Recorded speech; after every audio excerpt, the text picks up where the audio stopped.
کیا لوگوں کے لیے تھوڑا سا وہ ہو رہا ہے. شروع کریں. اعوذ باللہ من الشیطان الرجیم. بسم اللہ الرحمن الرحیم. لا حول ولا قوة الا باللہ العلی العظیم. نحمده ونستعینه ونستغفره ونشکره ونتوسل الیہ ونتوکل علیہ ونصلی ونسلم علی خیرته فی خلقه حافظ سرہ ومبلغ رسالاته سیدنا ونبینا قاسم محمد اللهم صل على محمد وآل محمد وعلى اہل بیتہ الطیبین الطاہرین المعصومین سیما بقیۃ اللہ فی الارضین وعلى امام صادق علیہ السلام انه كان من دعاء اذا قرأ القرآن. اور صلوات علیہ محمد وعلیہ محمد. اللهم صل على محمد وآل محمد صلوات علیہ اللهم صل على محمد وآل محمد. امام صادق علیہ السلام کی طرف سے ایک دعا جو ہمیں غیبت کے زمانے میں اس کے لیے کہا گیا ہے کہ جب امام زمانہ کی غیبت ہو اور امام میں وقت حاضر نہ ہو تو اس دعا کی کثرت سے تلاوت کی جائے. ایک تو ہم حفاظت امام زمانہ کی دعا پڑھتے ہیں اور ایک دعا جو میں آپ کے سامنے بیان کر رہا ہوں یہ جو میں نقل کر رہا ہوں وہ کافی کے اندر جو ہے یہ روایت امام صادق علیہ السلام سے آئی ہے اور زرارہ کے ذریعے نقل ہوئی ہے. اس کے علاوہ بہار الانوار میں بھی اس کو ذکر کیا گیا تفصیلی. اگر کسی کو سورسز چاہیے ہو تو میں اس کو آپ کے سامنے بھیج دوں گا. دعا کچھ اس طرح سے ہے کہ جس میں امام زمانہ کی غیبت میں امام صادق اپنے جو اصحاب میں سے ایک صحابی ہیں زرارہ، جن کا نام آپ نے سنا ہوگا، زرارہ ابن عیون، امام کے صحابیوں سے بڑے مشہور صحابی ہیں. ان سے یہ فرما رہے ہیں کہ جب تمہارا امام تمہارے سامنے موجود نہ ہو تو اس دعا کو زیادہ سے زیادہ پڑھو. اللہم عرفنی نفسک فإنک ان لم تعرفنی نفسک لم اعرف نبیک. اللہم عرفنی رسولک فإنک ان لم تعرفنی رسولک لم اعرف حجتک. اللہم عرفنی حجتک فإنک ان لم تعرفنی حجتک ضللت عن دینی. ترجمہ اس کا کیا ہے؟ اس میں سب سے پہلے اللہ تعالیٰ سے یہ دعا کی جا رہی ہے اللہم عرفنی، اے اللہ مجھے معرفت عطا فرما یا مجھے پہچان فرما. اس کی نفس تک اپنے آپ کی. اے اللہ تو اپنی پہچان میرے ذہن میں ڈال دے. اس کی تفصیل تھوڑی سی اس کی تشریح میں بعد میں کرتا ہوں، پہلے ترجمہ کر دوں. اے اللہ اپنی معرفت سے یا اپنی معرفت مجھے عطا کر دے. فإنک ان لم تعرفنی نفسک، اگر تو مجھے اپنی معرفت عطا نہیں کرے گا، لم اعرف نبیک، تو میں تیرے نبی کو نہیں پہچان سکوں گا. پھر دعا کرتے ہیں اللہم عرفنی رسولک، اے اللہ اپنے رسول کی معرفت، اس کا تعلق، اس کی پہچان مجھے عطا کر. فإنک ان لم تعرفنی رسولک، اگر میں تیرے رسول کو نہیں پہچان پاؤں گا، لم اعرف حجتک، تو میں تیری حجت کو نہیں پہچان پاؤں گا. پھر فرماتے ہیں اللہم عرفنی حجتک، اے اللہ مجھے اپنی حجت، جو تیری حجت ہے دنیا کے اندر، اس کی معرفت عطا فرما. فإنک ان لم تعرفنی، اگر میں نے اس کی معرفت حاصل نہیں کی، ضللت عن دینی، تو میں اپنے دین میں گمراہ ہو جاؤں گا یا گمراہیوں میں رہ جاؤں گا. یہ دعا ہمیں ایک سائیکل کا ایک سرا بتا رہی ہے کہ ایک سائیکل میں جب چیز چلتی ہے، بعض چیزیں آپ نے سنی ہوں گی کہ بعض دعائیں ایسی ہوتی ہیں کہ ہم ائمہ علیہ السلام کے توسل سے، ان کی احادیث سے، قرآن سے اللہ تک پہنچتے ہیں. ایک دعا جو اللہ تعالیٰ نے امام زمانہ کی غیبت میں، اس زمانے میں جو امام زمانہ کی تعریف انہوں نے فرمائی تھی، جو امام غیبت میں جائے گا، آپ کو معلوم ہے کہ امام کی تیاریاں، غیبت کی تیاریاں ہر امام نے کروانی شروع کر دی تھی. جب امام غیبت میں ہو تو سب سے پہلے ہمیں یہ دعا کرنی چاہیے، کیونکہ حالات اس طرح کے، فتنے اس طرح کے پھیل چکے ہوتے ہیں، عقائد اس طرح کے پھیل چکے ہوتے ہیں کہ اللہ سے یہ دعا کرنی چاہیے کہ اے اللہ سب سے پہلے تو اپنی معرفت دے. یہ کیسی دعا ہے اپنی معرفت دے؟ یہ کیسے ہم پہچانیں گے اللہ تعالیٰ کو؟ تو اللہ تعالیٰ نے کہا کہ میں نے ہر انسان کے دل میں، ہر انسان کی نفس میں، ہر انسان کی فطرت میں اپنی معرفت کو ودیت کر دیا ہے. اس کی معرفت، اپنی معرفت کو اس کے جسے کہتے ہیں نا نفس میں، اس کی عقل میں، اس کے جسے کہتے ہیں پوری روح کے اندر اس کو رکھ دیا ہے. اگر انسان تھوڑا سا غور و خوض کرے، اگر انسان ان تمام آؤٹ سائڈ کی معلومات کو ہٹا کر ان کو ذرا اپنے معلومات، اپنی جسے کہتے ہیں نا کہ اپنی انٹیلیجنس جسے کہتا ہے، اس کو تھوڑا سا ہٹا کے کچھ صرف اللہ تعالیٰ کے بارے میں غور کرے، اس کائنات کے بارے میں، کس نے اس کو خلق کیا ہے، کس طرح سے یہ وجود میں آئی، کہاں سے ہم آئے ہیں، کہاں پہ ہم جائیں گے، یہ ہمارے سامنے جو یہ بیلنس نظر آ رہا ہے تمام چیزوں کے اندر، یہ کس نے کریٹ کیا ہے. تو اس کو شاید اللہ نام اس کے ذہن میں نہ آئے، لیکن اس کے ذہن میں ایک ہستی آئے گی کہ جس نے اس تمام چیزوں کو کریٹ کیا ہے. تو اللہ تعالیٰ کہتا ہے کہ میں نے وہ فطرت کے اندر تمہیں رکھ دیا ہے اور اس کو صحیح پہچاننے کے لیے میں نے اپنے پاس رسول بھیجے ہیں. ہم اس ترتیب سے چل رہے ہیں کہ سب سے پہلے ہم اللہ تعالیٰ کو یہ واسطہ دے رہے ہیں اللہ تعالیٰ کا ہی کہ اللہ ہمیں تیرا ہی واسطہ ہے کہ تو اپنی معرفت ہمیں عطا فرمائے, کیونکہ جب ہم تجھے پہچان لیں گے تو ہم رسول کو پہچانیں گے. کیونکہ کوئی رسول ہونے کا دعویٰ کر دے تو ہم کس بنیاد پہ اس کو رسول مانیں اور کس کا رسول مانیں. جب تک کہ ہم اللہ کو نہیں مانتے ہوں گے تو ہم اللہ کے رسول بھی نہیں مانیں گے. جب اللہ ہی کو نہیں مانتے تو رسول کو کیوں مانیں گے؟ لہٰذا پہلے اللہ کی معرفت, پھر اس کے بعد رسول کی معرفت. اور پھر کہتا ہے کہ جب تو رسول کی معرفت دے دے تو کیونکہ وہ زمانہ جس میں رسول نہیں ہوں گے تمہارے سامنے تو زمین پہ کوئی نہ کوئی حجت ہوگی, کیونکہ اللہ تعالیٰ کا یہ قانون ہے کہ کبھی بھی زمین اس کی حجت سے خالی نہیں رہتی. لہٰذا یہ روایتوں میں یہ جملہ بھی ملتا ہے کہ اگر زمین حجت سے خالی ہو تو زمین اپنے رہنے والوں کو اپنے اندر نگل لے. لہٰذا کوئی نہ کوئی حجت خدا زمین پہ ہر وقت موجود ہوتا ہے. جو ہمارے عقیدے کے مطابق وہ امام زمانہ علیہ السلام کی ہستی ہے. جو عیسائی ہیں وہ کہتے ہیں کہ حضرت عیسیٰ علیہ السلام کی ہستی ہے. وہ لوگ جو امام زمانہ کو مانتے ہیں لیکن وہ اس بات کے قائل ہیں کہ امام زمانہ متولد نہیں ہوئے ہیں, وہ متولد ہوں گے. یعنی ہر کوئی ایک ہستی کے بارے میں مانتا ہے. وہ مجددین کے قائل ہیں, وہ خلفاء کے قائل ہیں, کوئی کسی چیز کا قائل ہے. وہ کہتے ہیں اللہ کی حجت خلفاء کی صورت میں, صوفیہ کی صورت میں, ہر ایک اپنے اپنے نتیجے میں قائل ہے. یعنی وہ چیز, وہ اسپیس اس کے دل اور دماغ میں موجود ہے کہ اس جگہ پہ کسی نہ کسی کو ہونا چاہیے, کیونکہ وہ صحیح طریقہ کار کے مطابق نہیں آیا ہوتا, اس لیے وہ پہچاننے میں غلطی کرتا ہے. ہم کہتے ہیں کہ ہم صحیح طریقہ کار کے مطابق ہیں تو ہم ان کو ائمہ علیہ السلام کی ذات کو اس خانے میں رکھتے ہیں. وہ حضرت عیسیٰ کو رکھتے ہیں, کوئی کسی اور کو رکھتا ہے, کوئی کسی اور کو رکھتا ہے. تو بہرحال ہم اپنی معرفت کے مطابق اور ہمیں جو تعلیم دی گئی ہے اس کے مطابق اللہ تعالیٰ سے دعا کرتے ہیں کہ نبی کو پہچانا, اور نبی کو اگر ہم پہچان لیں گے تب ہم تیری حجت کو پہچانیں گے. کیونکہ حجت یا وسیع یا جو نبی کا نائب ہوگا وہ ظاہر ہے کسی نبی کا نائب ہوگا, تو ہم نبی کو اسی صورت میں, اس وسیع کو اسی صورت میں مانیں گے جب ہم نبی کو مانتے ہوں گے. لہٰذا یہ ترتیب اللہ تعالیٰ نے بتائی ہے. اگر اس ترتیب کے ساتھ اور اس ترتیب کو ہم نہیں مانیں گے, اللہ کو, نبی کو اور اس کی حجت کو نہیں مانیں گے, تو ہم اپنے دین کے اندر گمراہی میں گم ہو سکتے ہیں. گمراہی اصل میں فارسی کا لفظ ہے گم راہ, راہ کو گم کرنے والا. ہمارے ہاں اس کو گمراہی کو ذرا نیگیٹو معنی میں لے لیا جاتا ہے, کیونکہ اردو میں گمراہی ہم گناہ کے معنی میں استعمال کر لیتے ہیں. لیکن اصل جو لفظ گمراہ ہے وہ گمراہ گناہ کے معنی میں نہیں ہے. ٹھیک ہے, یعنی وہ گمراہ ہو گیا, وہ گناہ گار ہونا کے معنی میں نہیں ہوتا. کیونکہ ہم نے بعض الفاظ کو عربی سے اردو کے ملتے جلتے یا فارسی کے ملتے جلتے الفاظ میں یوز کرنا جب شروع کیا تو ہم نے معنی اپنی پسند کے بنا لی. اصل میں گمراہ کے معنی ہوتے ہیں کہ جو سیدھی راہ سے ہٹ گیا ہو, جو راہ کو گم کر چکا ہو, اسے کہتے ہیں گمراہ. ٹھیک ہے, تو یہ ہمیں ایک دعا تعلیم امام نے فرمائی ہے. اس کے بعد ہماری جو تفسیر کی گفتگو چل رہی تھی اور ترجمے کی گفتگو چل رہی تھی, اس میں ہم نے آپ کے سامنے بیان کیا تھا کہ الحمدللہ رب العالمین کا ہم نے رب العالمین تک ہم نہیں پہنچے تھے, الحمدللہ تک ہم نے اپنے گفتگو کو جو ہے وہ پورا کیا تھا. آج ہم اس کو ادامہ دیں گے. ہم اس کو اسٹارٹ کرتے ہیں. بسم اللہ الرحمن الرحیم. الحمدللہ رب العالمین الرحمن الرحیم مالک یوم الدین ایاک نعبد و ایاک نستعین اهدنا الصراط المستقیم صراط الذین انعمت علیہم غیر المغضوب علیہم ولا الضالین. ہم نے الحمد کی جو تفسیر شروع کی تھی اس میں ہم نے آپ کو بتایا تھا کہ اللہ تعالیٰ نے جو ہے اس میں اپنے نام سے اس کو شروع کیا, بسم اللہ سے, اور وہ سارے نظریات آپ کے سامنے بیان کر دیے تھے.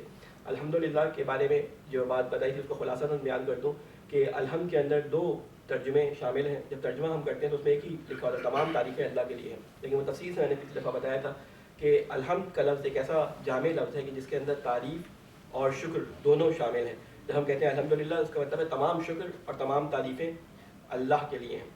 یہاں پہ وہ ٹپیکل بحث میں طویل میں نہیں آ رہا کہ اس میں للہ کیوں کہا گیا. یہاں پہ الحمد للرحمن بھی کہہ سکتا تھا, الحمد للرؤوف بھی کہہ سکتا تھا, الحمد یعنی کوئی بھی اللہ تعالیٰ اپنی صفت استعمال کر سکتا تھا. اللہ تعالیٰ کے کئی نام ہیں, تقریباً 99 تو آپ سب کے لیے مشہور ہیں جو مل بھی آتے ہیں آپ کو چھپے ہوئے, لیکن اس کے علاوہ اللہ تعالیٰ کے 1000 ناموں کے قریب نام ہیں جو آپ جب پڑھتے ہیں دعائے جوشن کبیر تو اس میں اللہ تعالیٰ کے 1000 ناموں سے آپ آشنا ہوتے ہیں. اللہ تعالیٰ کے ناموں کی کچھ اقسام ہیں. ایک ہے اسم ذات جسے آپ اللہ کہتے ہیں, یہ اسم ذات اللہ تعالیٰ کی ذات کا نام ہے. باقی اللہ تعالیٰ کی صفات ہیں, وہ رؤوف ہے, وہ خالق ہے, وہ غافر ہے, مختلف اللہ تعالیٰ کی صفات ہیں. تو اللہ تعالیٰ نے اپنی کسی صفت کا ذکر یہاں پہ نہیں کیا. اگر اللہ تعالیٰ کہتا کہ الحمد مثلا للرحمن, تو باقی جو صفات تھیں وہ اس میں سے منہا ہو جاتی کہ جس وقت وہ رحمان ہے تو اس وقت مثلا وہ غفور نہیں ہے، اس وقت وہ خالق نہیں ہے، اس وقت وہ مالک نہیں ہے. لہٰذا اللہ نے اس میں ذات استعمال کیا کہ یعنی جب اللہ کے لیے تمام تعریف و تمام شکر ہیں، یعنی کسی خاص صفت سے متصل نہیں ہے بلکہ اللہ کی ذات کے بارے میں ہم کہتے ہیں تمام تعریفیں تمام شکر اللہ کے لیے ہیں. پھر اس کے بعد لفظ آیا اللہ کا. اللہ اصل میں لفظ الہ سے بنا ہے. ٹھیک ہے، الہ اس چیز کو کہا جاتا ہے کہ جس کی عبادت کی جاتی ہے.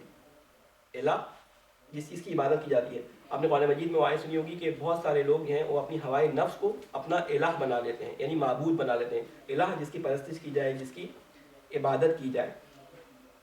پھر لفظ ہے رب العالمین.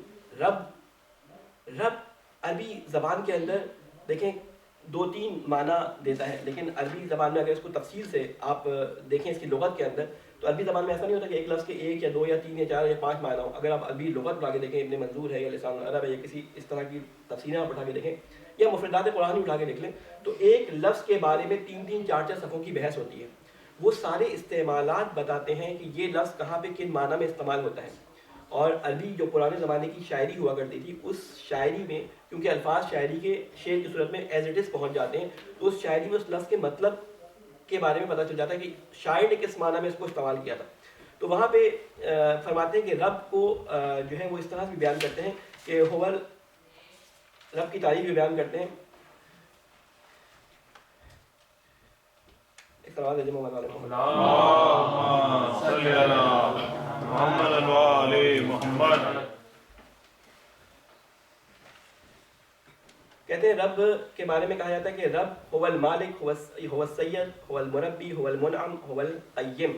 یعنی رب کی تعریف میں 5 معنی کو بیان کرتے ہیں کہ یہ 5 معنی بنتے ہیں. رب جب کہا جاتا ہے تو یہ 5 چیزیں اس کے اندر ہونی چاہیے. هو المالک کہ رب جو ہوتا ہے وہ مالک ہوتا ہے.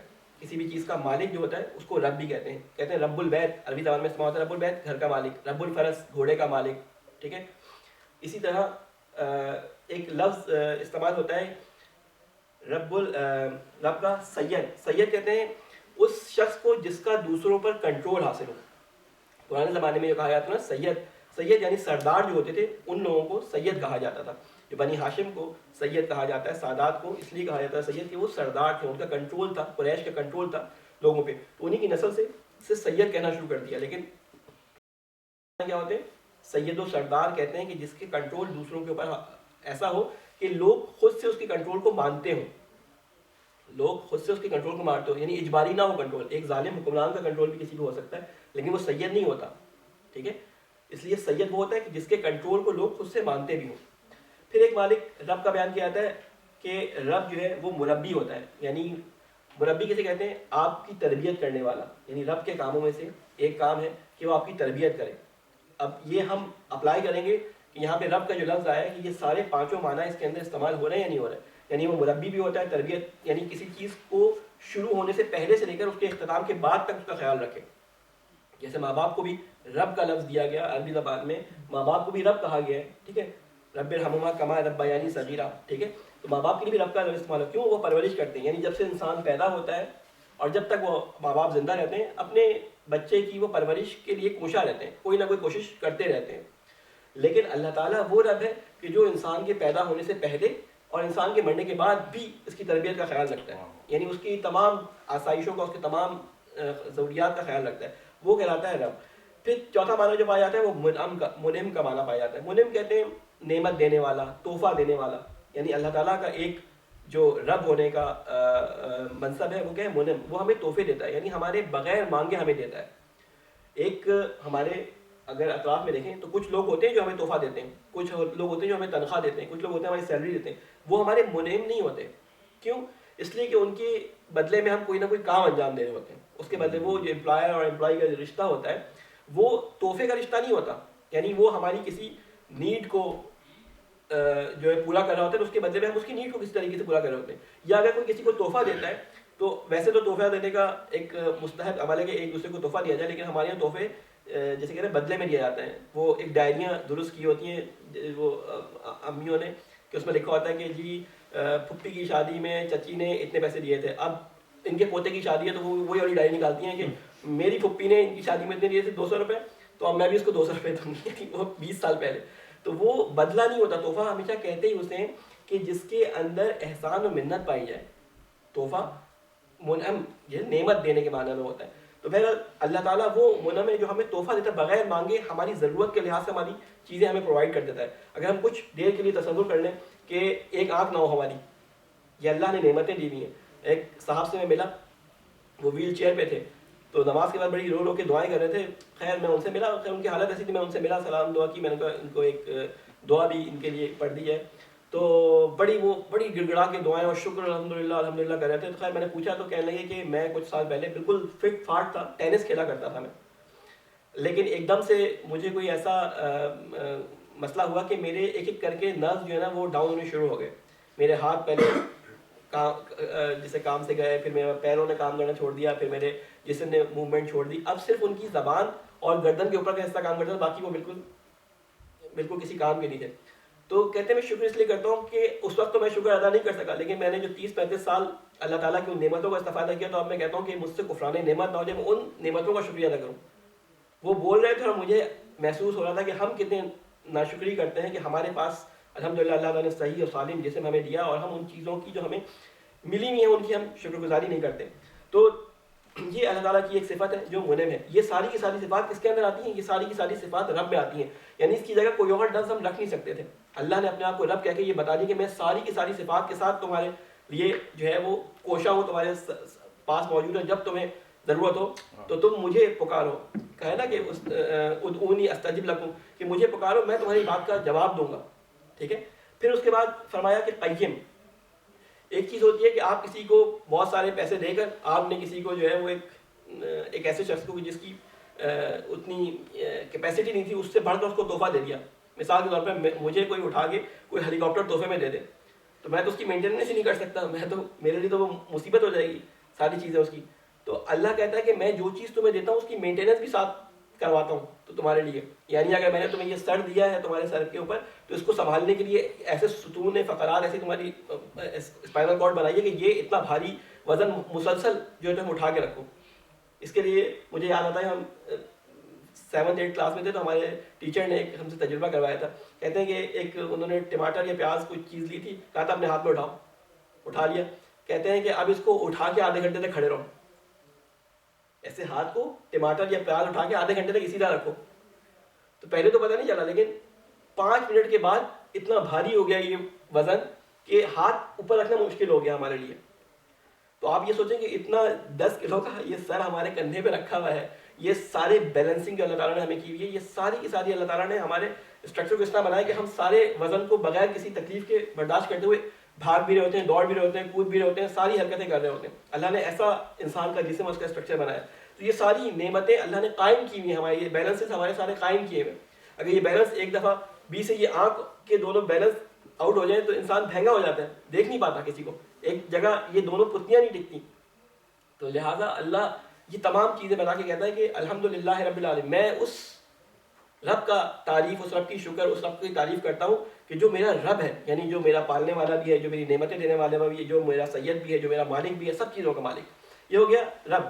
پھر لفظ استعمال کیا عالمین.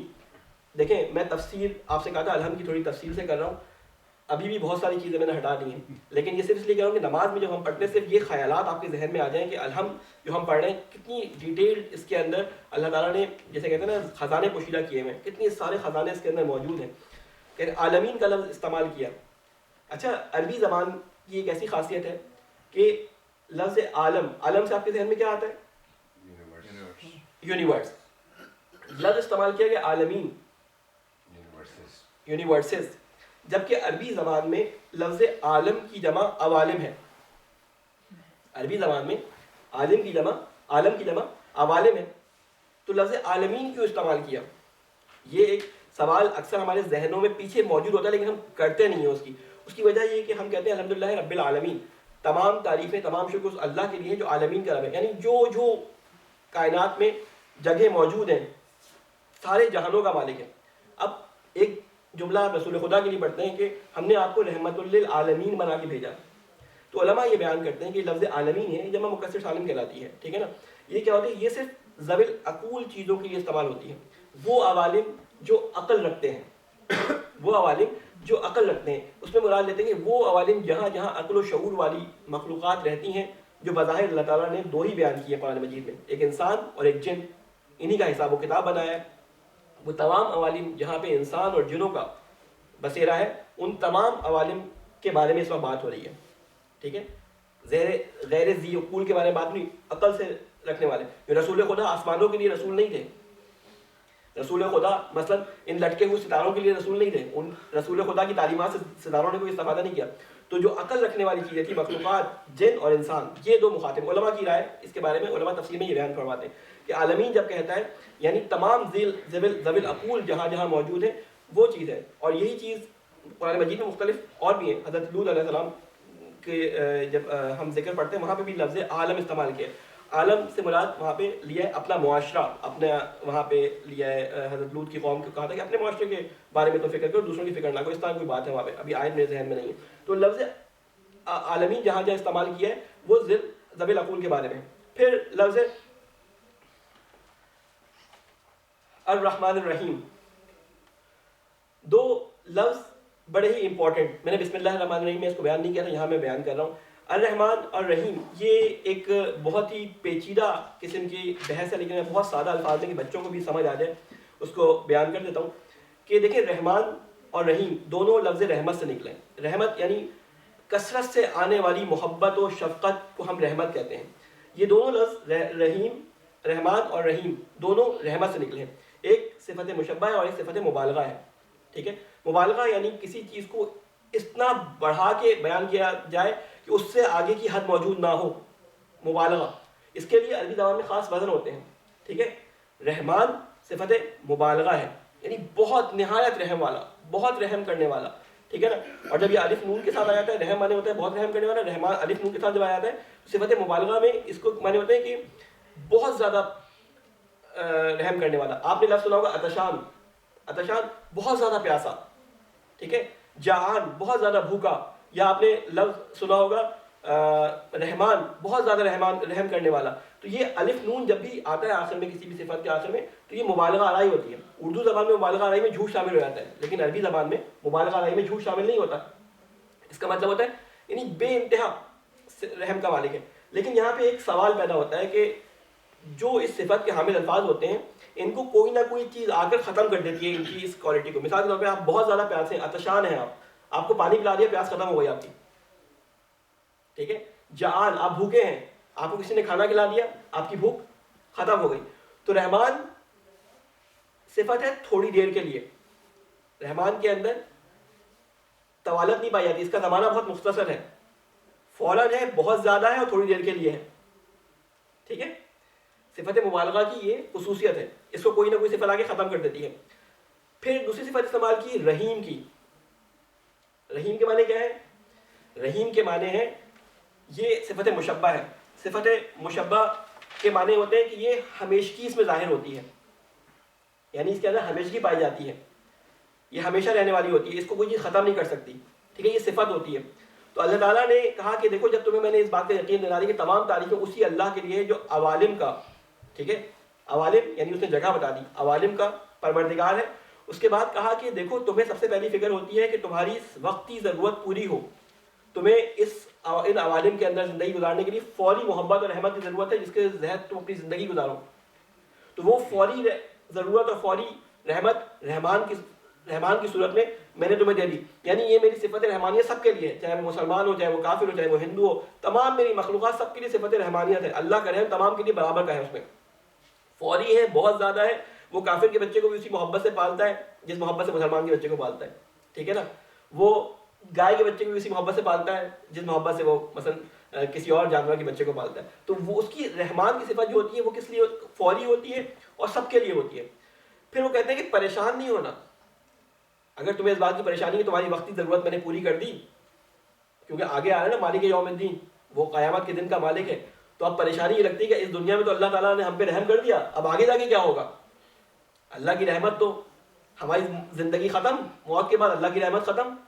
تو اللہ نے دونوں صفتیں بغیر واؤ کے فاصلے کی، یہ نہیں کہا الرحمن والرحیم کہ فاصلہ نہیں آیا، اللہ نے فوراً کہا الرحمن الرحیم، یعنی میری رحمت ابھی ہے، فوراً بھی ہے، اور بعد کے لیے پریشان نہ ہو، آئندہ کے لیے بھی ہے، ٹھیک ہے؟ رحیم یعنی میں آئندہ بھی تمہاری جو زندگی قیامت تک کی زندگی ہے اس تک میری رحمت جو ہے تمہارے لیے واسع ہے، یعنی پھیلی ہوئی ہے. پھر اس کے بعد اللہ تعالیٰ بیان کرتا ہے, ایک سوال اللہ محمد محمد اللہم صلی علی محمد محمد. لیکن اس کو ایک مثال کے ذریعے میں بچوں کے لیے سمجھا دوں. مثال, ایک سوال بھیجے مولانا. اللہم صلی علی محمد محمد.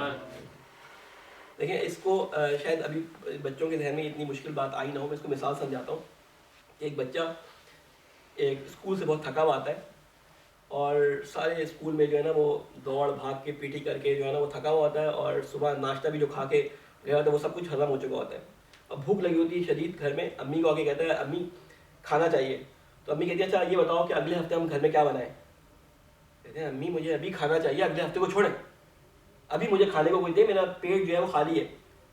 تو ہمیں سب سے پہلے کیا ہوتی ہے, اپنی وقتی بھوک پوری کرنی ہوتی ہے. جب کھا لیتے ہیں مزیدار سینڈوچز امی بنا کے دے دیتی ہیں, پھر کہتے ہیں جی اب بتائیں کیا کہیں تھے اگلے ہفتے کے بارے میں. تو انسان کی نیچر اس طرح کی, جب اس کی فوری ضرورت پوری ہوتی ہے تو اس کو آئندہ کی فکر ہوتی ہے.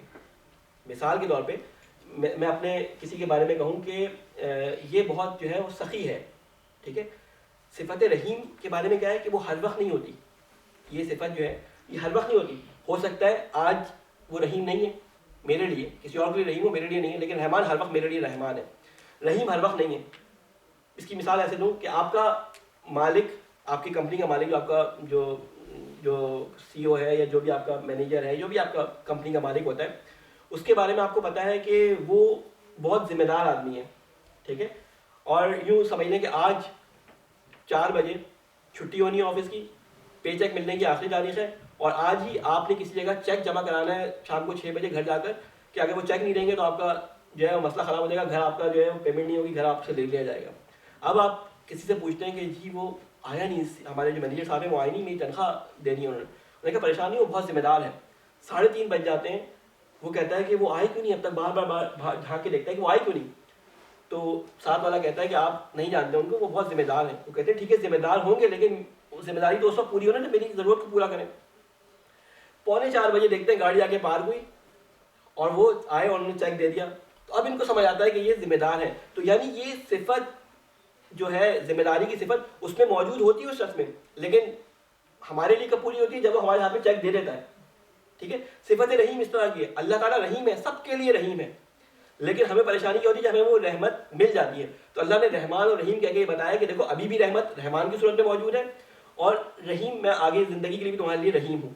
تو یہ دونوں کوالٹیز بیان کر رہی ہیں کہ اللہ اس دنیا اور آخرت میں ہمارا مربی بھی ہے, رب بھی ہے, سب کچھ ہے. یہ الفاظ میں آپ کو اتنی ڈیٹیل سے کیوں بنا رہا ہوں, یہ بتا رہا ہوں اس لیے کہ ہم جو کہتے ہیں قرآن مجید معجزہ ہے, تو وہ یہی وجہ ہے کہ اس کی جگہ ہم ایک بھی لفظ آگے پیچھے نہیں کر سکتے, کوئی اور صفت یہاں پہ نہیں لگا سکتے, کوئی اور واو کا اضافہ, ایک لفظ کا اضافہ آگے پیچھے ہم قرآن میں نہیں کر سکتے. یہی وجہ تھی کہ عرب زبان جب ان کے سامنے یہ چیز پڑھی جاتی تھی تو وہ اس کو معجزہ سمجھ کے تسلیم کر لیتے تھے. میں نے پچھلی دفعہ بھی یہ بات کہی تھی کہ جب ان سے کہا جاتا تھا کہ اس پہ ایمان لے آؤ, اگر تم سمجھتے ہو کہ اللہ کی طرف سے نہیں ہے تو اس کے مقابلے میں کوئی ایک سورت لے آؤ. اگر وہ ان تمام جنگوں سے بچنا چاہتے ہیں کہ اس میں انہوں نے اپنے بھائیوں بھتیجوں سب کو قتل کیا, وہ 3 سوروں کے مقابلے میں ایک سورہ ناطقہ کے مقابلے میں ایک سورہ لے آتے, لڑائی ختم ہو جاتی. وہ نہیں لا سکے. وہ یہی اس کا معجزہ اور یہی اس کی فصاحت و بلاغت تھی کہ وہ اس کے پہ حیران تھے کہ یہ شعر بھی نہیں ہے اور اتنا فصیح و بلیغ بھی ہے. بہرحال ہم آگے چلتے ہیں. پھر اس کے بعد اللہ تعالیٰ فرماتا ہے مالک یوم الدین. ایک چیز کے اندر یہ ایک تفسیر یہ بھی ہوتی ہے کہ الرحمن جو ہے وہ انکنڈیشنل, بہت ساری میں نے بہت ساری ہٹا دی ہیں, یہ مسلمانوں کے لیے کنڈیشنل ہے کہ یو ہیو ٹو جی ڈو سرٹن تھنگز. میں نے بہت ساری پچھلی دفعہ بحث لمبی ہو گئی تھی الحمد کے اندر ہی پورے گھنٹے کی, تو لوگوں نے پھر اس پہ کہا کہ بہت زیادہ ہو گئی, الحمد ہی پوری نہیں ہوا ہے, تو اس لیے میں نے اس کو بہت وہ کر دیا, کیونکہ اس کے بارے میں تو بہت میں نے کہا نا تفصیل بہت تھی. خود رحمان اور رحیم کے بارے میں اتنی تفصیل تھی کہ پورا 1 دن یا 2 دن چاہیے تھے اس کے لیے, رحمان اور رحیم کے لیے. ایک چھوٹی سی اور بیان کر دوں, یہ کنڈیشن اور انکنڈیشن والی بات کے علاوہ کیونکہ بیان کر دی انہوں نے. ایک یہ بھی ہے کہ بعض علماء کی یہ نظر ہے مفسرین کی کہ رحمان سے مراد وہ رحمت ہے جو تمام لوگوں کے لیے عمومی ہے, اور رحیم سے مراد وہ اللہ کی رحمت ہے جو مسلمانوں کے لیے اپنے ماننے اوبیڈینٹ بندوں کے لیے خاص ہے. یہ بھی ایک تفسیر ہے, لیکن میں اس سے صرف نظر کرتا ہوں, تیزی سے گزر رہا ہوں کہ جو معنی عموماً بیان نہیں کیا تھا ان معنی کو میں بیان کر رہا ہوں آپ کے سامنے, ٹھیک ہے نا یہ چیز. اس کے بعد ایک چیز اور بیان کرتے ہیں مالک یوم الدین. لفظ مالک یہ آتا ہے کسی چیز کو اپنی ملکیت میں لینے والا یا مالک کسی چھوٹی چیز کا بھی ہو سکتا ہے, بڑی چیز کا بھی ہو سکتا ہے. ٹھیک ہے, الحمد کے بارے میں اگر آپ کو معلوم ہو تو الحمدللہ رب العالمین الرحمن الرحیم مالک یوم الدین اور ملک یوم الدین, ان دونوں طریقوں سے اس کو پڑھا جاتا ہے. بعض لوگ دونوں قراءتوں سے اس کو پڑھتے ہیں. اگر آپ امام خمینی کی توضیح مسئلہ اٹھا کے دیکھیں تو اس میں لکھا ہے کہ بہتر یہ ہے کہ ملک یوم الدین پڑھیں. ٹھیک ہے, باقی علماء کہتے ہیں کہ مالک یوم الدین بہتر ہے. تو مختلف علماء کی مختلف نظر ہے, کیونکہ کہا جاتا ہے رسول خدا نے دو طریقے سے اس کو پڑھا ہے, مالک یوم الدین اور ملک یوم الدین. قراءت کی کبھی بحث اگر علوم قرآن کی ہوئی تو میں اسے بتاؤں گا قراءت کا مسئلہ کیا ہے, وہ ایک الگ بحث ہے بالکل قرآنک سائنسز کی. بہرحال مالک اور ملک دونوں معنی میں آپ اس کو رکھ کے دیکھ لیں تو دونوں معنی اس کے اوپر پورے اترتے ہیں. کس طریقے سے؟ مالک جب ہم کہتے ہیں کسی چیز کو کہ میں مالک ہوں مثلا اس 2 گھنٹے کا, میں مالک ہوں مثلا اس کتاب کا, میں مالک ہوں اس دنیا کا. ٹھیک ہے, تو میں مثلا 2 گھنٹے کا مالک ہوں تو اس 2 گھنٹے میں ہونے والے سارے کام جو ہوں گے وہ میری سپرویژن میں ہوں گے, میں اس میں مرضی سے کچھ کروا سکتا ہوں. ٹھیک ہے, میں اپنی مرضی سے کچھ کروا سکتا ہوں. مثال دوں آپ کو اس لیے کہ یہ رحمان اور رحیم کو بھی تھوڑی توضیح دے گی. ایک شخص ہے, پرانے زمانے میں غلام اور آقا ہوا کرتے تھے. آج کل جو امپلائر اور امپلائی ہوتے ہیں ان کی مثال اس سے نہیں ملتی, غلام اور آقا والی. ٹھیک ہے, غلام اس زمانے میں ہوتے تھے, ان کی اپنی کوئی مرضی, اپنی کوئی ملکیت نہیں ہوتی تھی. ایک شخص ایک غلام خرید کے لے کے آتا ہے اور اسے کہتا ہے کہ تم نے کام صرف یہ کرنا ہے کہ یہ لکیر کھینچی ہوئی ہے, یہ باؤنڈری کھینچی ہوئی ہے, اس سے باہر نہیں جانا. ٹھیک ہے, اس سے باہر نہیں جانا, باقی تمہارا کوئی کام نہیں ہے. وہ کہتا ہے بس یہی کام ہے. کہتا ہے ہاں بس یہی کام ہے. اب یہ مالک کھڑکی سے بیٹھا ہوتا ہے, وہ دیکھ رہا ہوتا ہے مالک کے کچھ دن تک وہ لکیر کے پاس جاتا ہے, پھر ادھر ادھر کچھ کرتا ہے, پھر لکیر کے پاس جاتا ہے. ایک دن وہ گر پڑتا ہے لکیر کے اوپر, ادھر ادھر دیکھتا ہے مالک کی طرف, مالک نظر آتا ہے کھڑکی میں بیٹھا ہوا, دیکھتا ہے مالک نے اس دن اس کو کچھ نہیں کہا. وہ لکیر کے اس طرف گرا تھا لیکن مالک نے اس کو کچھ نہیں کہا. پھر ایک دن وہ دیکھ رہا ہوتا ہے کہ مالک دیکھ تو نہیں رہا, وہ لائن کے اس طرف چلا جاتا ہے. پھر جو پلٹ کے آتا ہے دیکھتا ہے مالک سامنے کھڑکی سے دیکھ رہا ہے. اسی طرح جب اسے دیکھتا ہے مالک کچھ کہہ ہی نہیں رہا تو وہ کرتا کیا ہے کہ وہ کبھی لکیر کے اس طرف, کبھی لکیر کے اس طرف, پھر کئی گھنٹے لکیر کے اس طرف رہنا شروع کر دیتا ہے. 2 سال اسی طرح گزر جاتے ہیں. ایک دن مالک اس کو بلاتا ہے, کہتا ہے کہ دیکھو میں نے تمہارے ساتھ یہ شرط لگائی تھی کہ تمہیں اس لکیر کے پار نہیں جانا, باقی بات تمہیں میں نے بتانا بھول گیا تھا, یہ بتائی نہیں تھی کہ جتنی دفعہ تم لکیر سے باہر جاؤ گے اس کے بدلے میں تمہیں 2 کوڑے پڑیں گے. تو میرے غلام ہو, میں جو چاہوں کروں تمہارے ساتھ, کیونکہ مالکوں کو سزا اسی طرح ملتی تھی, کوڑے پڑتے تھے ان کو. تو اب تم تقریباً 700 دفعہ اس طرف لائن کے جا چکے ہو, تو اب میں تم سے اکٹھا بدلہ لوں گا. ہمارے ہاں رحمان لفظ کے بارے میں کچھ لوگوں کا کانسیپٹ یہ ہو گیا ہے کہ وہ کہتے ہیں کہ اللہ بہت رحمان ہے, معاف کرنے والا ہے, تو گناہ کرتے ہیں کچھ نہیں ہوتا, رزق میں برکت ہو رہی ہوتی ہے, مال و دولت بھی بڑھ رہا ہوتا ہے, تو کہتے ہیں اللہ تو رحمان ہے, ارے معاف کر دے گا. کوئی گناہ کرتے ہیں, یہ کام نہیں کرو, یہ اللہ نے منع کیا ہے, اللہ بہت رحمان ہے.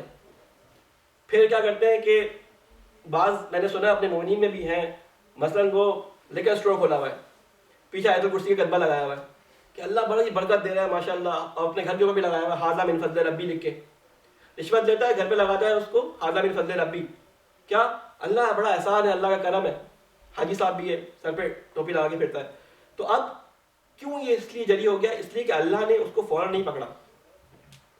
ٹھیک ہے, تو اب یہاں پہ یہ جو ہمارے یہاں اللہ تعالیٰ نے یہ جو چھوٹ دے رکھی ہے وہ اسی لیے چھوٹ دے رکھی ہے کہ اللہ دیکھ رہا ہوتا ہے, اللہ دیکھ رہا ہوتا ہے. اور قرآن مجید میں اللہ تعالیٰ نے اس کو نقل کیا ہے. سورہ انعام کے اندر, سورہ انعام میں 2 آیتیں آئی ہیں اوپر نیچے سے کچھ فاصلے پہ آئی ہیں. ایک آیت میں اللہ تعالیٰ ارشاد فرماتا ہے, سورہ انعام کی آیت نمبر 12 ہے, کیونکہ میں کوشش کرتا ہوں کہ قرآن کی آیات کی تفسیر میں قرآن ہی کی آیات کو اگر استفادہ کیا ہے زیادہ بہتر ہے, بجائے سے کہ اپنی بات بیان کی جائے. تو لفظ جو اس میں بیان کیا ہے, اس میں لفظ رحمان کی بات کر رہا ہوں, کیونکہ یہ ایک ایسی صفت ہے اللہ تعالیٰ کی کہ اللہ تعالیٰ کے اوپر تو کچھ واجب نہیں ہے نا. واجب کیا چیز ہوتی ہے کہ واجب ہوتی ہے کوئی بڑا کسی چھوٹے پر کوئی احکام لاگو کرے تو اس کے اوپر واجب ہو جاتا ہے. فقی اصطلاح میں اس کو واجب کہتے ہیں. جیسے نماز تمہارے پر واجب ہے, اللہ نے ہمیں واجب کی ہے. اللہ واجب کرنے والا ہے اور ہم مکلف ہیں جن کے اوپر واجب کیا جاتا ہے. اللہ پہ کوئی چیز واجب کر سکتا ہے؟ اللہ پر کوئی چیز واجب کر سکتا ہے کوئی؟ اللہ اپنے آپ پر کر سکتا ہے. لیکن اللہ اپنے آپ پہ تو کر سکتا ہے. اللہ نے اپنے اوپر کیا واجب کیا ہے, کسی کو معلوم ہے؟ رحمت کو اللہ نے اپنے اوپر واجب کر لیا ہے. تو اس آیت کو لے کر نا جب گناہ کرنے والے ہوتے ہیں نا تو ان کو یہ آیت بھی یاد ہوتی ہے. جب کوئی کہہ رہا ہو کہ بھائی یار یہ کام نہیں کو, اللہ تعالیٰ نے منع کیا ہے اس بارے میں, کہتا ہے اللہ بڑا رحمان ہے, معاف کرنے والا ہے. کہتا ہے اللہ رحمان ہے لیکن اللہ جو ہے وہ عذاب دینے والا بھی ہے. کہتا ہے اللہ عذاب دے گا کافروں کو, مسلمانوں کو نہیں دے گا. اس کے لیے انہوں نے فرمایا ہے, کیا فرمایا؟ کتب علی نفسہ الرحمہ, اللہ نے اپنے اوپر رحمت کو واجب کر لیا ہے. تو اللہ اپنے واجب سے تو ظاہر ہٹے گا نہیں, اللہ نے جو چیز واجب کی ہے اس کو تو نہیں ہٹے گا. تو یہ آیت اصل میں پوری نہیں پڑھتے, یہ آیت پوری اس طرح سے, بسم اللہ الرحمن الرحیم, قل لمن ما فی السماوات والارض, کہہ دو کہ جو کچھ آسمان میں ہے اور زمین میں ہے, قل اللہ, وہ اللہ کے لیے ہے. کتب علی نفسہ الرحمہ, اس نے اپنے اوپر رحمت کو فرض کر لیا ہے. لیجمعنکم الی یوم القیامہ, رحمت کو فرض کر دیا ہے پھر تم کو جمع کر دے گا. اس دنیا میں رحمت دکھائے گا تمہیں, رحمت ہی رحمت دیکھو گے اس کی. لیجمعنکم الی یوم القیامہ, قیامت کے دن تم سب کو جمع کر لے گا, اور وہ سارے وعدے وعید جو تھے اس کا حساب کتاب ہوگا. لا ریب فیہ, اس دن میں کوئی شک نہیں ہے. الذین خسروا انفسہم, جن لوگوں نے اپنے نفسوں پر ظلم کیا. گناہ کو ظلم بھی کہا جاتا ہے قرآن کی زبان میں نا, کہ جن لوگوں نے اپنے نفسوں میں ظلم کیا, انہوں نے اللہ کے راہ سے ہٹے, انہوں نے اپنے اوپر ظلم کیا. کہتے ہیں الذین خسروا انفسہم فہم لا یؤمنون, جنہوں نے گناہ انجام دیے جان بوجھ کر, یہ جانتے ہوئے کہ اللہ نے منع کیا ہے, تو وہ لا یؤمنون, وہ ایمان ہی لے کے نہیں آئے تھے, وہ ایمان لانے والے نہیں ہیں. ٹھیک ہے نا.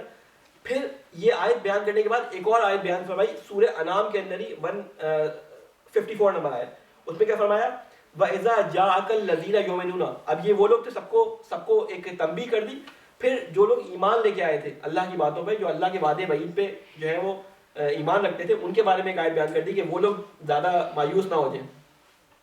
وَإِذَا جَاءَكَ الَّذِينَ يُؤْمِنُونَ بِآيَاتِنَا, وہ لوگ جو ہماری آیات پر ایمان لے کر آ گئے, جو ہماری آیت پر ایمان لاتے ہیں اور لائیں گے. فَقُلْ سَلَامٌ عَلَيْكُمْ, ان کو کہہ دو تم سب کو میرا سلام ہو.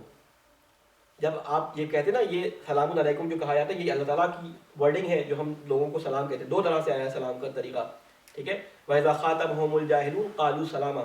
عباد الرحمن الذین وعباد الرحمن الذی, آج مجھے بول رہی ہے, جب عباد الرحمن جب کہیں جا رہے ہوتے ہیں اور کوئی جاہل ان کو خطاب کر کے بری بات کوئی کہتا ہے تو وہ کہتے ہیں قالوا سلاما, تو وہ سلام کرتے ہوئے گزر جاتے ہیں.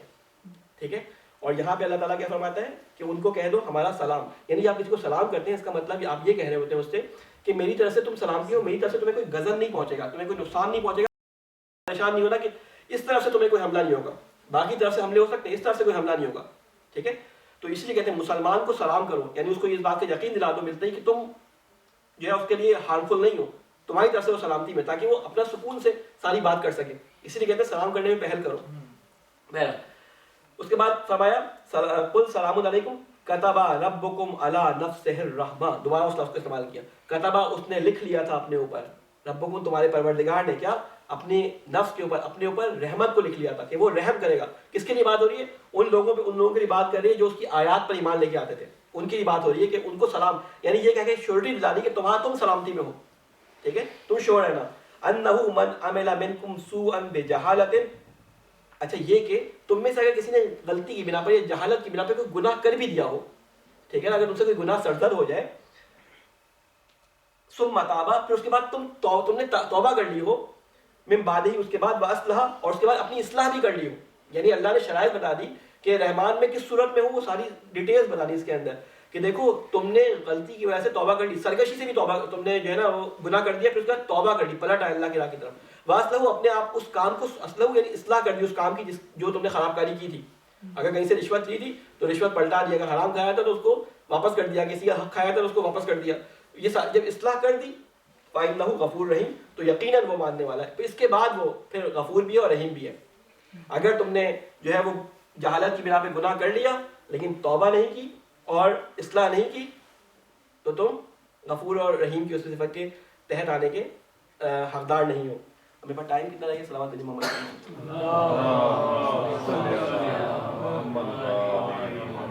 ایک چیز اور اس میں بیان کر دوں کہ بہر ہماری بحث یہ چل رہی تھی مالک کے اوپر چل رہی تھی. تو مالک یوم الدین, میں آپ کو بتایا کہ مالک, میں مختصر کر رہا ہوں بحث کو, کہ مالک جب ہم کہتے ہیں تو مالک اللہ کے علاوہ جو بھی ہوتا ہے وہ کسی چھوٹی چیز کا مالک ہو سکتا ہے. انسان کا جتنا بھی اس دنیا کے جتنا بھی بڑا بلینئر ہوگا, اس وقت سب سے بڑا بلینئر جو ہمارے ذہن میں آتا ہے وہ کون آتا ہے؟ قارون, جس کا ذکر اللہ تعالیٰ نے قرآن مجید میں کر دیا.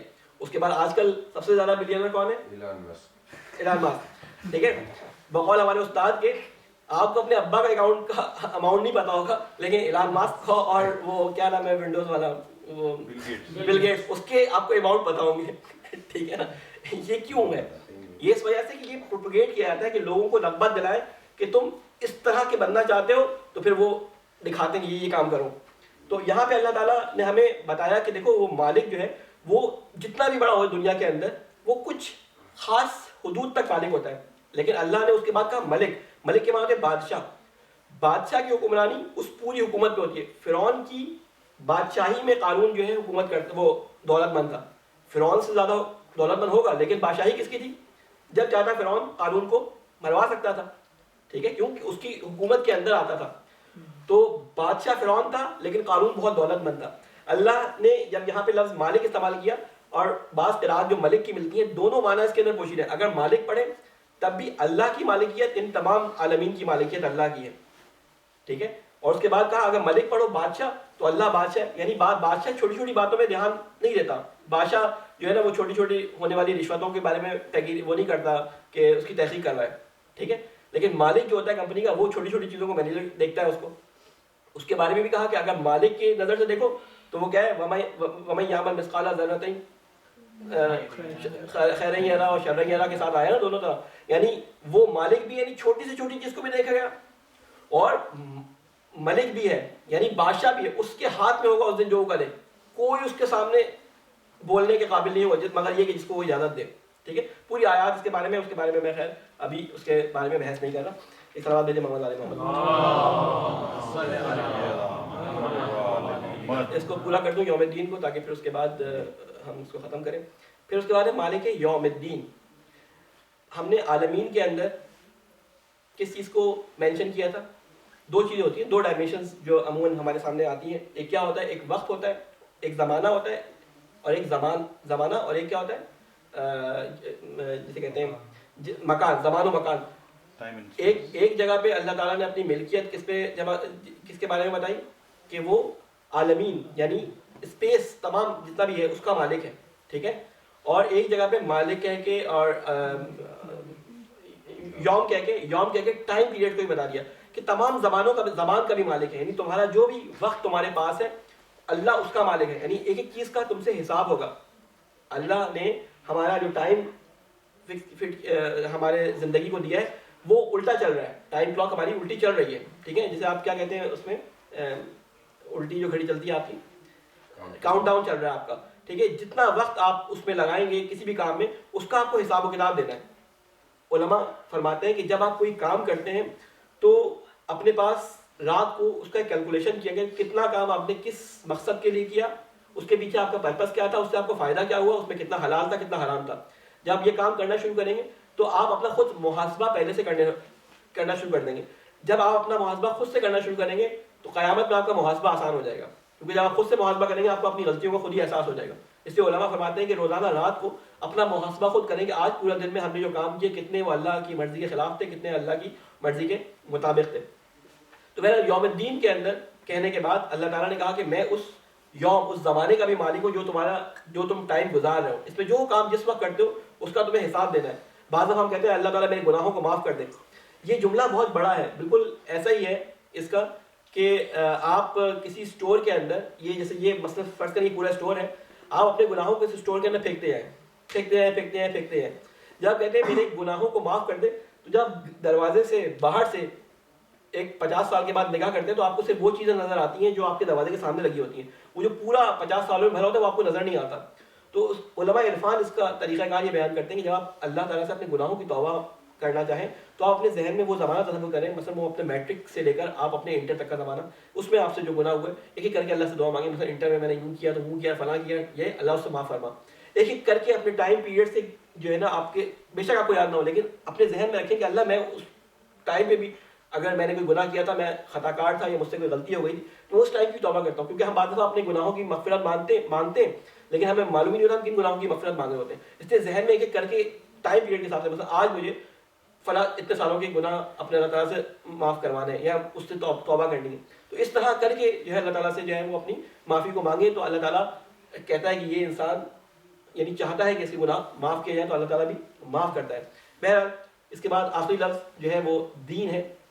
دین ہمارے ہاں دین کے معنی جو ہے وہ دین مذہب اس طرح کے لیے آتے ہیں، لیکن اصل میں دین کے معنی ہوتے ہیں بدلے کے، جزا کے. مالک یوم الدین یعنی جزا کے دن کا مالک ہے. جزا جو دن اللہ تعالیٰ نے مقرر کیا ہے، جس دن پلٹ کے سب کو اللہ تعالیٰ کے پاس جانا ہے، اسی غلام اور آقا والی مثال یاد رکھے کہ اللہ تعالیٰ نے ہمیں اس دنیا کے اندر بھیجا تھا کہ یہ دنیا تمہیں دی گئی ہے کسی اور دنیا میں جانے کے لیے اسٹارٹ اپ کے طور پہ. یہاں تمہارے اعمال بتائیں گے کہ تمہیں اس دنیا میں کیا بننا ہے، کیا تمہارا اسٹیٹس بنے گا، کیا تمہارا مقام بننا ہے. دو چیزیں ہمارے اختیار میں نہیں ہیں اور ایک چیز ہمارے اختیار میں دی گئی ہے. پیدا ہونے سے پہلے ہمارے اختیار میں نہیں ہے ہمیں کس گھر میں پیدا ہونا ہے، مسلمان، کافر، ہندو، عیسائی، شیعہ، سنی، وہابی، ہمیں کہاں پیدا ہونا ہے ہمارے اختیار میں نہیں ہے، یہ اللہ تعالیٰ کے ہاتھ میں ہے. مرنے کے بعد ہمارے اختیار میں نہیں ہے ہمیں کہاں جانا ہے، برزخ میں کس مقام پہ جانا ہے، یا آتش جہنم میں جانا ہے، یا سر سافلین میں جانا ہے، یا اعلیٰ مقام اعلیٰ علیین میں جانا ہے، ہمیں نہیں معلوم.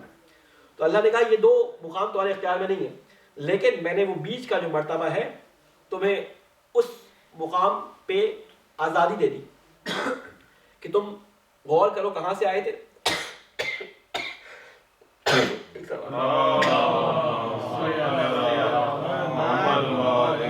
تم غور کرو کہاں سے آئے تھے، کس نے تمہیں پیدا کیا تھا، اس نے تمہارے پر کیا ذمہ داریاں لگائی ہیں، یہ پیچھے اپنے غور کرو. اور پھر اس کے بعد اب تمہاری ڈیوٹی کیا ہے اس کو انجام دو کہ جس نے پیدا کیا تھا اس نے یہ ڈیوٹیز لگائی ہیں، اس کا وہ حساب کتاب لے گا اور وہ حساب کتاب تمہیں آخرت میں دینا ہے. تو مالک یوم الدین وہ اس دن کا مالک ہے جہاں پہ تمہیں پلٹ کے اس کے پاس جانا ہے. وہ رحمان بھی ہے، رحیم بھی ہے، وہ مالک یوم الدین. 5 صفات یہاں پہ اللہ تعالیٰ نے بیان کیے ہیں. ایک اللہ تعالیٰ نے بیس میں خدا سب سے پہلے اپنے اسم مالک کہا، رحمان کہا، رحیم کہا، اللہ کا نام استعمال کیا، اور ایک اور لفظ کا کیا رب کا. تو یہ 5 چیزیں آپ کے سامنے میں نے بیان کی. انشاءاللہ اللہ تعالیٰ سے دعا ہے کہ اللہ تعالیٰ جس ہدف کے تحت ہم یہاں پہ بیٹھے ہیں قرآن کو سیکھنے کے لیے، ہدایت پانے کے لیے، کیونکہ اللہ تعالیٰ فرماتا ہے کہ جو سچے دل سے چاہتا ہے کہ ہدایت پا جائے میں اس کو ہدایت کے راستے دکھاتا ہوں. الذین جاہدوا فینا لنہدینہم سبلنا، جو کوشش کرے گا میرے راستے میں میں اس کو اپنے راستے دکھا دوں گا. انشاءاللہ اللہ تعالیٰ ہمیں وہ راستہ جلد جو ہے وہ اس راستے پہ چلنے کی ہمیں توفیق عطا فرما. اے اللہ تجھے واسطہ ہے محمد والے محمد کا، قرآن کی نورانیت اور قرآن کے ہدایت سے ہمیں فیضیاب ہونے کی توفیق عطا فرما. اے اللہ تجھے واسطہ ہے محمد والے محمد کا، ہمارے مرحومین کی قبروں پہ اپنی رحمت اور نورانیت کو نازل فرما. اے اللہ تجھے واسطہ ہے محمد والے محمد کا کہ جو لوگ جہاں جہاں پریشان ہیں ان کی پریشانیوں کو دور فرما. اے اللہ تجھے واسطہ ہے محمد والے محمد کا، اس قرآن کی برکت سے اور اس قرآن کے فیضان سے ہماری عقلوں کو روشن اور نورانی فرما. اے اللہ تجھے واسطہ ہے محمد والے محمد قرآن کو سمجھ کے ہمیں ہدایت کا راستہ حاصل کرنے کی توفیق عطا فرما، اس پہ چلنے کی توفیق عطا فرما. اے اللہ تجھے واسطہ ہے محمد والے محمد کا، ہمیں اپنی معرفت، اپنے رسول کی معرفت، اپنی حجت کی معرفت عطا فرما. ہمارے علماء دین کا سایہ ہمارے سروں پہ قائم فرما، ہمارے امام کی حفاظت فرما، ہمیں ان کے ناصر و اعوان میں شامل فرما. ربنا تقبل منا انک انت السمیع العلیم برحمتک یا ارحم الراحمین. اللهم صل على محمد